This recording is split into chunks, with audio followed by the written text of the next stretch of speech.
But then he goes on to use this imagery of dressing and undressing. That's the language that he's using there.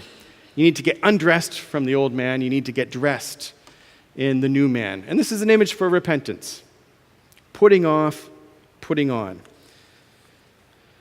Look at what he says in verse 22 and then verse 24.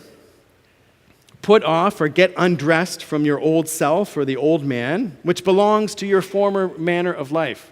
He's just been talking about that. That's verses 17 to 19. That's the way the Gentiles walk. Well, put that off.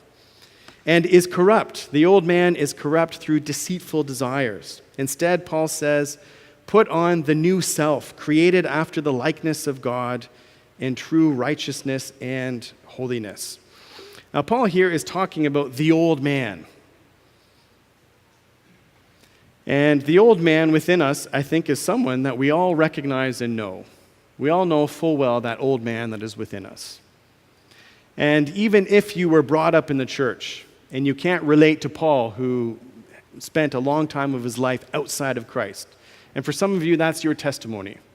You were a long time outside of Christ, and then you were brought in. And so you know what this former way of life is. That's a pretty profound in your experience.